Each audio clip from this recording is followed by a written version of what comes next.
in my mind, I was like, Everyone's watching you. everyone's watching, I'm being They judging judged. you. I was so nervous. I got about 10 seconds in and I was like, I'm sorry guys, but I need to let you know I'm so fucking nervous.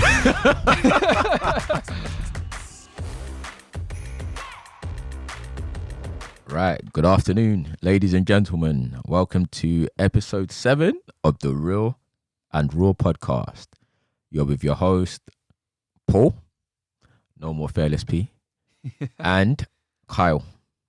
Always been Kyle. Always been Nice and Kyle. simple.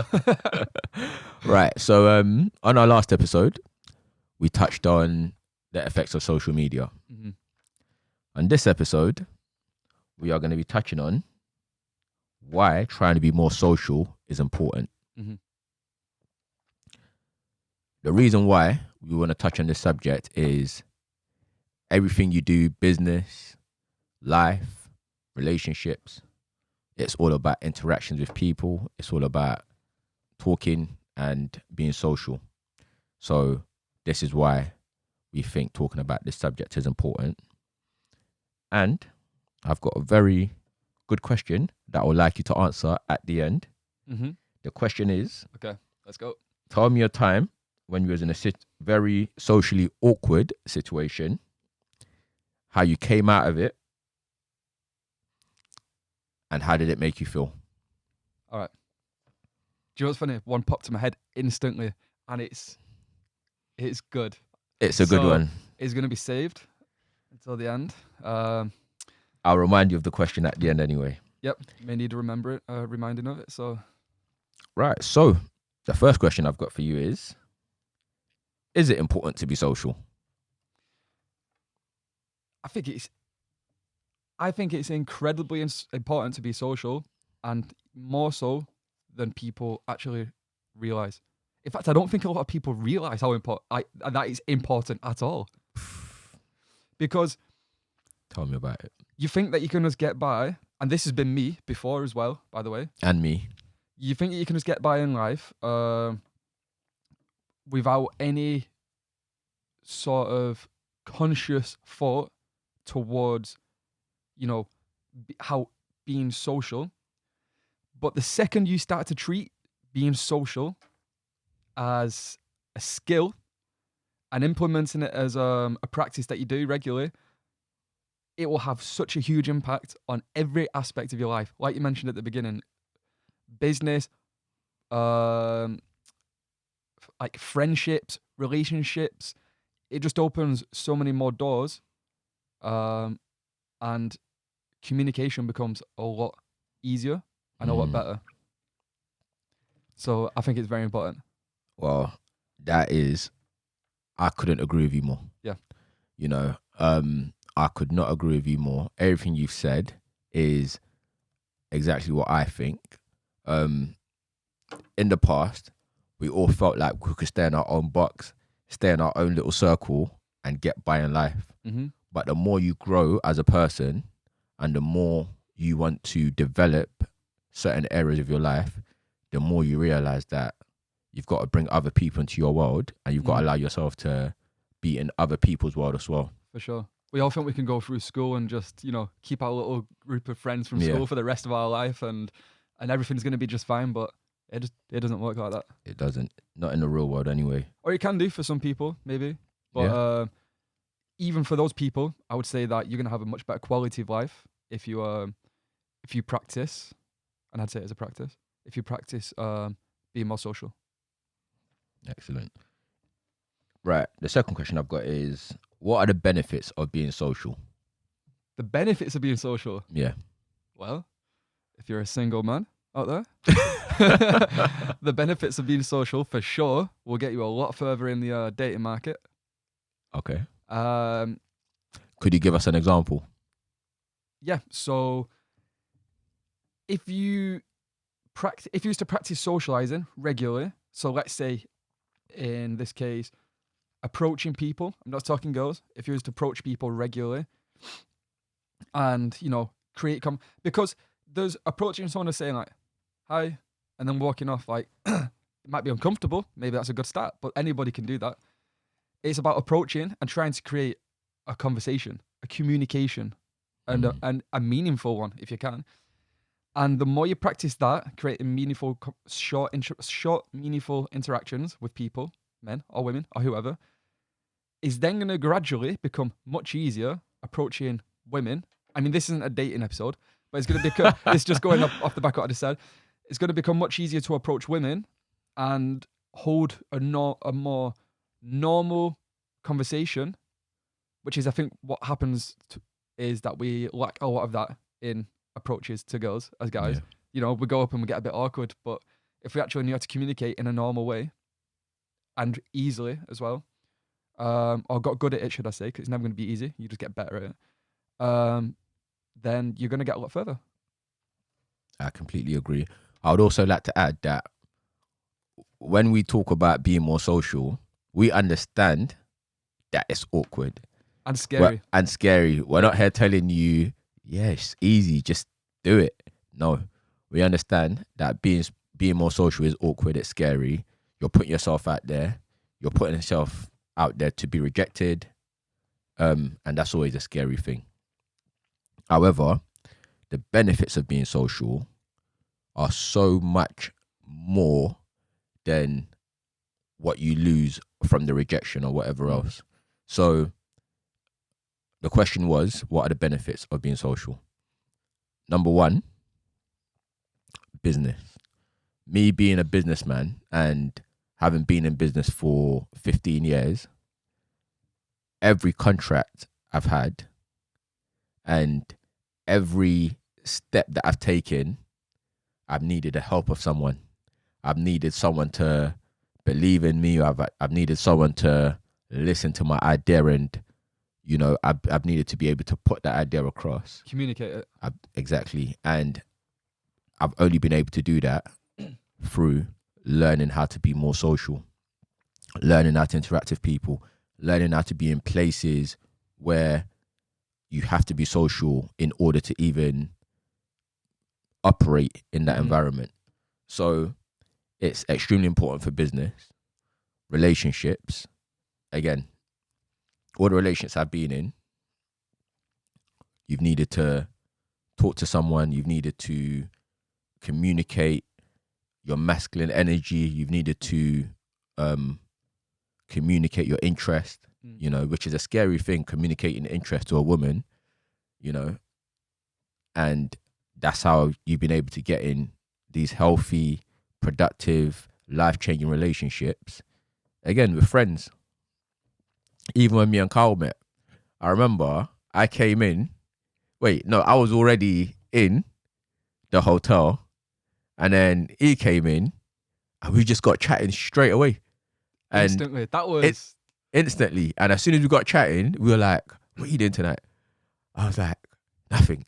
I was like, what are you doing tonight? He was like, oh, I'm just going around. And then straight away, we just started hanging out for the whole night. And that's, do you know, when you say, what are the benefits of being social? That's a prime example. That's a prime example. And now, he's like my best holiday buddy. No, but it's... You know, and now, it's like, we've both added so much more to each other's lives. Mm-hmm. Just imagine we were like awkward, non-social people. Imagine I was a non-awkward social person. When Carl came into the room and he was like, oh, how you doing? And I was like, fine. Instantly, he would have been like, okay. And then he would have just got on with his day. You know what I'm saying? The same way, if when Carl came into the room, he didn't say nothing, I'd have probably not have said anything. Or I might have said hi. And he might have just been like, hi. And then that's it. We just got on with our day. So that is a prime example of two people on a solo holiday having the right social skills to connect. And to clarify as well, further on that point, we was both on a solo holiday, partly for that reason, to try and increase our social skills. Yeah. Because listen, it's not just about when we say you need to be more social or whatever, it's not like there's social or there's not social. It's about trying to be more social. Yeah. And it's, do you know, even in a social situation where you might feel uncomfortable in every social situation. It's about being courageous. And the meaning of courage is to push through something even when you feel uncomfortable. Even you feel fear. Exactly. Yeah. So when you get these moments where you feel uncomfortable or feel fear, push through it. You might think, oh, fucking hell, I feel horrible. I look anxious, blah, blah, blah. No one gives a fuck. Go through the situation. You're going to come out the other side stronger. And the next time you get confronted with a social situation, which will always come up and which you should seek, then you're going to feel more comfortable and more confident going into that. Yeah. And I want to share a personal story because, and I think we love personal stories on Real and Raw. Maybe Carl will be able to relate to this. Even going on a solo holiday, that was my first solo holiday. Even going on a solo holiday. Mine too. If you told me 3 years ago that I would go on a solo holiday, I would have said, and it was a solo holiday by choice. Do you understand? So I chose to go on a solo holiday. I chose to put myself in that position, especially to be more social. So 3 years ago, if you had told me I would be doing that, I would have said, you're crazy. Me too. I couldn't even go shopping by myself. I needed to take a mate with me or whatever else. So going to a whole country by myself, it was me taking myself. And I went to Afro Nation, which is like a big kind of African festival, by myself. So just imagine my first see, this is what I do. Some people dip their toe in the water. Me, I just jump straight in. I dive straight in. And both ways work. So pick whichever way is best for you if you're gonna pick one. But I'm also the same. I like to just push myself straight in the. I just drive straight in. Not only a solo holiday, but till this day, it's one of my proudest things that I've done because it was, and I'm telling you right now, going to Afro Nation, going to like a massive beach with easily about 1,000 to 2,000 people, and all I had to rely on was myself. That took a lot of courage. I proved a lot to myself just doing that holiday. This is another thing as well. So aside from all the benefits that you do get from being more social, you're also teaching yourself that you can rely on yourself so much more. And that is such a fundamental and important thing in any man's life. Wait, Carl, I think you need to repeat what you just said. It is fundamental for anyone really, but I think specifically men, young and middle-aged men. You need to be able to rely on yourself and not other people. And I'll give you an example, kind of an example. So 3 years ago, or a couple of years, you said 3 years ago, if I was to see myself going on this solo holiday, I'd think I was crazy. Around the same time, I also would have thought, Kyle, you're fucking crazy. That's a stupid idea. Why would you do that? Around that time, I wouldn't say super codependent on my ex-partner, but she was very, very social, like what you call a social butterfly, the most social you can get. Yeah. So I would lean so heavily on how social she was to comfort me in social situations. So I would always try and go to social situations with her as opposed to going by myself, right? Yeah. And then that's why I decided to go on this holiday. And you just realize so quickly as well how easy it actually is. Right. Can we, and I know we're going off topic, but I'm so passionate about this particular holiday actually because I'm telling you, it's the most nerve-wracking thing I've ever done. And the most nerve-wracking thing I've ever done. And thankfully, I met a guy that I'm still friends with till today, and a guy that me and him have done loads of stuff together since, and are going to do loads of stuff together. I met him at the airport on the way to Portugal. So straight away, I had a foot up because I met this guy. He was Nigerian. He was like the same wavelength. He was very social, you know. And at the airport, I met him, and then right before I met him, I met 3 girls as well, who I spent the first day or so of Afro Nation with, but obviously I couldn't spend more than a day with them because I've got a girlfriend and I was seeing where it was going. I didn't want to go in that direction. So, but I was very lucky that I met people very quickly. Even still, going to Afro Nation where like there's crowds of people walking onto the beach and everyone's in a pair, a 3, a 4, a 5, or a 6, and you're walking there by yourself, it was nerve-wracking. But I'm telling you right now, it is one of the best things I have ever done in my life. And I would like Carl just to touch on how he felt, because I think Carl's a bit more social, or yeah, I think Carl's a bit more social than me. So was there any anxiety when you was on that? For sure. The whole so because you make it sound so easy. It was easy, and I'm going to explain exactly why it was easy. Yeah. And it's going to sound like a cheat code. Yeah. It was a little bit of a cheat code. But this is so when I first went, it was how do I say? I felt almost inspired with myself. Just getting on that plane on my own, I was like, wow, like you just literally just got on a plane and sat on a plane on your own, like, and you're going on this trip on your own. There's something like inspiring up to yourself about that. It's like you can start. It's like we talked before. You can start leaning on yourself more, as in trust. Because most people, for that, they would think like people would not usually do solo stuff, because they're not used to being on their own. Yeah. Anyway, I got there. And I stayed in like this. I stayed in like a party hostel, and as soon as I got there, I was like, "That's the cheat code, people." That's it. That's the cheat code. So hostel. That's the cheat code. No. That's part of the cheat code. The party part was also the cheat code. Party hostel cheat code. So as soon as I got there, I was like, right, well, I need to make friends now or something, because this is why I'm here, innit? And then that's when you start. Carl, sorry to cut you off again. Yeah, I'm really, really sorry. Tell them why that is a cheat code, because people might not understand that hostel. They might think hostel, okay. They're gonna understand in about a minute's time why there's 2 cheat codes to this. Okay. So I got there and I remember walking up the stairs and I thought, I'm in this, like I'm in it fully, so I need to act like it, right? So he showed me up to this room. There's like 6 beds in there, and I walked past these 2 guys and I was like, yo, what's happening, guys? Like, how's it going? I went in there with so much energy. Do you get what I mean? Maybe they probably felt like, yo, this guy's got way too much energy. But I was trying to like probably make up for feeling uncomfortable, and I felt like I need to make friends soon. So I got in there and I started chatting to some more people in there. And as soon as I got into the room, put my bags away and stuff like that, I had a good chat with maybe 2 or 3 people in the room.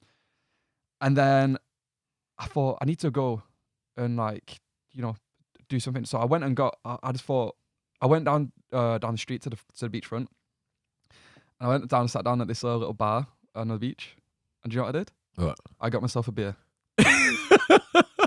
Cheat code number 1. I got myself a beer. And do you know what happens when you have a beer? Wait, that's got to be cheat code number 3. No, that's cheat code number 2. The hostel in itself is a cheat code. That's a cheat code. You're forcing yourself into an environment where it's social and there's people around you and you're sharing a room. It's impossible not to be social. Right. If you went to hostel and wasn't social, you'd be the most antisocial person in the world. Right. So there's a really important point that I thought Carl would have brought out, but he's probably still going to bring it out, but I'll bring it out. The hostel, the biggest cheat of it is most of the other people are also solo traveling. Yeah. That's the biggest cheat of it. Or at most in like a group of maybe 2 people. Yeah. So you already know that they are basically doing similar to what you're doing.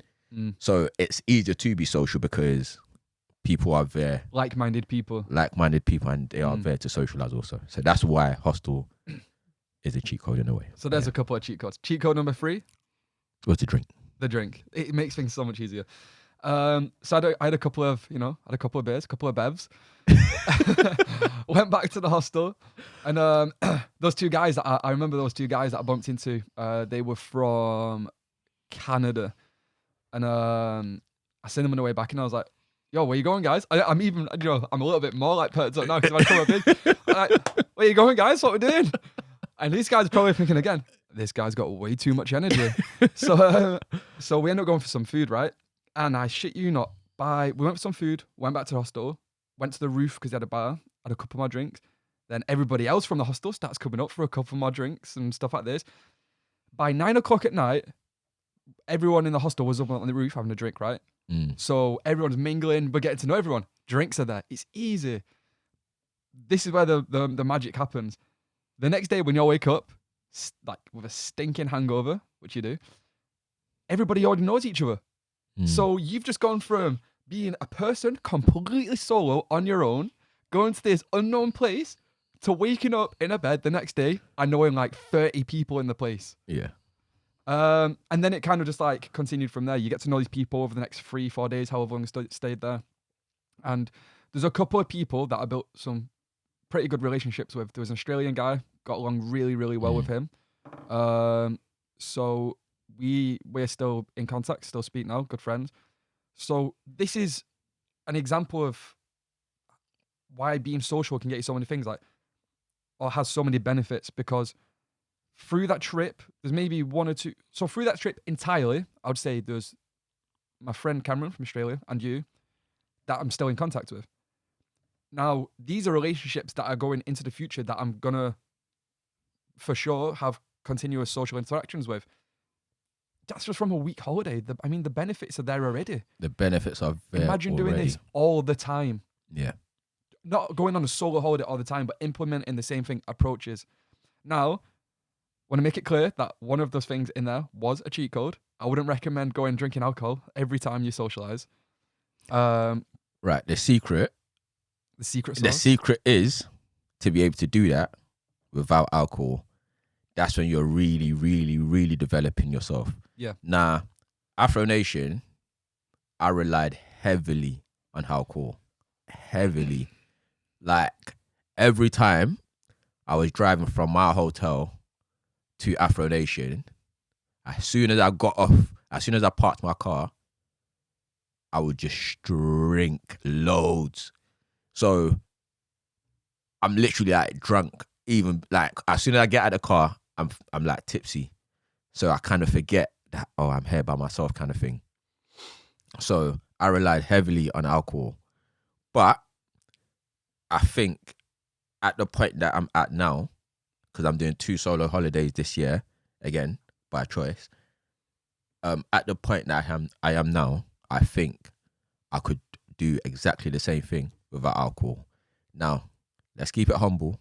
I think the truth is in the pudding when I actually go. This is where it's going to get interesting, because this is something that we've already planned to do, Afro Nation this year. Yeah. With no alcohol. With no alcohol. Oh my God. But the difference is that we're going to have... It's going to be two of us together. So it's going to be... But there's still going to be... We're going to be putting ourselves... So we're going to constantly push ourselves to socialize with other people. Yeah. And I have no doubt that we'll probably split up and do it as well. Yeah. Just because we want to, we're all about growing. Yeah. And we're also going to try and do it tonight. All right, let's not jump too forward now. Well, let's not jump too forward. The next podcast is going to be about this. No, the next podcast is going to be about this.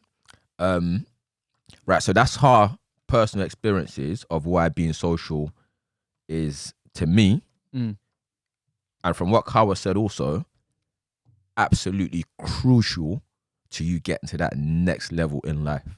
Yeah. Crucial. It's not even a maybe, it's not a you might need that skill. No. If you don't have social skills, you are going nowhere fast in any endeavor. It is a skill. In any department of your life as well. In any department of your life. It's a skill you must work on, and it's a skill you must master. Now, I like the fact that Carl said it's not one of two. It's not that you're either not social or you're social. It's levels to your social being or whatever. It's a continuation. It's a continuable scale with no start and no end. Yes. So that being said, I want you to rate yourself 3 years ago, 1 to 10, social, and I want you to rate yourself now on that scale. 3 years ago to now? Yeah. 0 being a recluse in a house, never speaking to anyone. Yes. Okay, so 3 years ago, I would say I was a 3. Really? I would say so. Under circumstances as well, because, but so a 3. Now, there's so much further to go. I would say probably a 7, 6, 7. See, Carl's very humble. I find him so social. I'm gonna say a 6. Do you know why? Because I see how much potential there is for growth. Because I still get nervous if I'm walking at someone to speak to. I'll still get nervous regularly. That might never change, but I'll be at like an 8 or 9 when I can, approach anyone in the street and just speak to them comfortably with a conversation. That's high levels of social. So I'm gonna say I'm a 6. Okay. What about you? I would say 3 years ago, I was probably a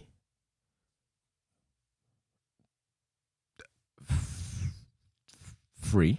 Mm-hmm. And I would say now, I would be a 7. Mm-hmm. I think there's strong arguments that I can make to myself for me saying I'm a very social person now. The reason is, like, at my tennis club, I'm extremely social with like nearly everyone. Yeah. When we go holidays, I find it very easy to talk to people. And you realize as well when you start to put yourself in these awkward situations, everybody else is as awkward, probably even more awkward than you. Yeah, it's true. Everybody, nearly every single person you meet is as social anxiety. Nearly everybody you meet thinks the world cares about them more than the world actually does. We're all just in our heads. We all think we matter. What you start to realize when you start doing all these things that I've done over the last year or so is nobody cares about you. Nobody's even thinking about you. If you was to run on the road and trip over, that would last in people's memory for about a second and a half. For a second and a half, 2 minutes max until the next thing happens. Yeah. People and things happen a lot when people have phones in their hands. People are there's so many playing factors. People do not give a toss about you or what you're doing. So that helps a lot. Just knowing that you're not as special as what you think. People are not constantly thinking about you and trying to judge you. No. Like everyone is also struggling with the same social awkwardness or whatever else. So that helps. Yeah, for sure. So I'd say I'm a 7 now. So lastly, I would like you to answer that question that we had in the beginning. Okay, repeat the question real quick. I knew you'd forget. I know the example that I'm giving. Right, so tell me a time when you was in a very socially awkward situation and how you came out of it. Okay, so in a role that I've been in before at work, I was kind of put forward into this role, an engagement role, which, long story short, led me to be in this sort of board meeting with about 15 people, right? Wow. About 3 or 4 in the big screen, like on a screen, on a Teams meeting. About 10 of us sat around a table. And I had a piece of information, let's say, that I had to sort of speak. And obviously, being how it is, I wasn't first person to speak, or second, or third. I was like 6th. So the whole way through, I was like getting a little bit nervous. My palms were getting sweaty, and I was thinking, oh, fucking hell, Kyle, your heart's starting to go a bit fast here. Like, you're going to have 15 people. You're going to get it right. You've got to talk. Was it even about getting it right? It's more like I'm talking to like 15. I'm going to have 15 eyes staring at me. So I got closer, and my heart's like, dum dum, dum, and I'm like, fucking hell, I'm nervous, B. And it got to me. And then everyone's looking at me. And I'm like, right, okay. And I had it on this piece of paper. So I started reading this information that I'd wrote down. And I could feel a lump in my throat. And I was so nervous. I got about 10 seconds in and I just stopped. I was like, I'm sorry, guys, but I need to let you know I'm so fucking nervous. And everyone just looked at me and started laughing. And then the guy, a superior that was in the room, he was like, Kyle, it's all good. He said, I remember when I used to go into meetings, I used to get nervous all the time, stuff like this. And we all just had a laugh for like a couple of minutes. It just became so normalized. Something that I had like such a fear of in my head at the moment. Like I was stressing so much about it. Just in that, as soon as I let that out, a couple of minutes, it was just normalized. And I was like, all right, well, I could breathe again now. And then I started reading it out. And I got everything I wanted to say out. It was just a completely normal situation.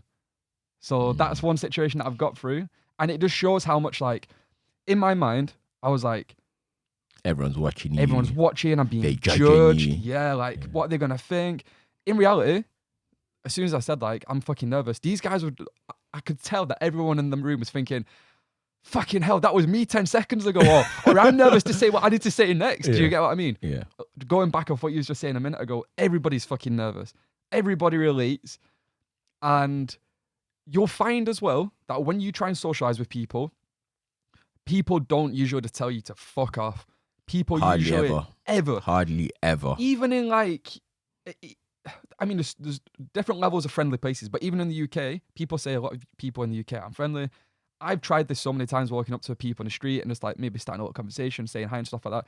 People always reciprocate with a positive reaction, usually. Yeah. So that was me. Excellent. Right. So that is it for another episode. Thank you for joining us. Please subscribe. Mm-hmm. Please like. It's going to help the channel a lot. Yes. And we want to keep making these videos so we can continue to help you out and also help ourselves out in a way. Mm-hmm. So, yeah, like, subscribe, share. See you in the next one. See you in the next one.